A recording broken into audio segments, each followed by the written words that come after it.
വിഷമവും സങ്കടമൊക്കെ എനിക്ക് മനസ്സിലായി. നാളെ കല്യാണം നടക്കാൻ പോകുന്ന ഒരു പെണ്ണിനെ ഓർത്ത് ദുഃഖിച്ചിട്ട് എന്താടാ കാര്യം? എനിക്ക് അവളെ പിരിയാൻ വയ്യടാ. ഷേ, എന്താടാ ഇത്? എടാ, തന്റെ ആയിട്ടുള്ള ആമ്പിള്ളേർക്ക് പറഞ്ഞിട്ടുള്ള പ്രേമമൊക്കെ എനിക്കറിയേണ്ടത് നിനക്കതുണ്ടോന്ന്? എനിക്ക് പ്രേമമുണ്ട്. പ്രേമല്ലടാ കുന്തമേ, തന്റെ ഉണ്ടോന്നാ ചോദിച്ചത്. വട്ടപ്പറമ്പിൽ ശ്രീധരൻ ഉണ്ണിത്താന്റെ പണത്തിനും പ്രതാപത്തിനും മുന്നിൽ എന്റെ തന്റെ ഇടം വില പോവില്ല. ഒരു ലേഡി സ്റ്റോറിലെ സെയിൽസ്മാന് അയാളുടെ മകളെ ചോദിക്കാൻ എന്താ അവകാശം? നിന്റെ യുക്തിവാദമൊക്കെ അവിടെ നിൽക്കട്ടെ. എനിക്കറിയേണ്ടത് നിന്നോടൊപ്പം ഇറങ്ങി വരാനുള്ള സ്നേഹം അവൾക്കുണ്ടോന്നാ. അതവള് പല പ്രാവശ്യം പറഞ്ഞിട്ടുള്ളതാ.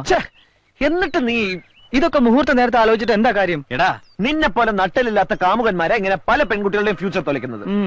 മറ്റുള്ളവരുടെ കാര്യത്തിൽ അത് പറയാം, സ്വന്തം കാര്യം വരുമ്പോ അറിയാം. എനിക്ക് അവളെ കിട്ടാൻ എന്തെങ്കിലും ഒരു വഴി പറഞ്ഞാടാ. ധൈര്യമുണ്ടോ നിനക്ക്? കുറേശ്ശെ.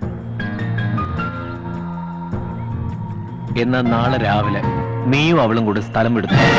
എങ്ങോട്ട്? അത് കണ്ടെത്തേണ്ടത് നീ.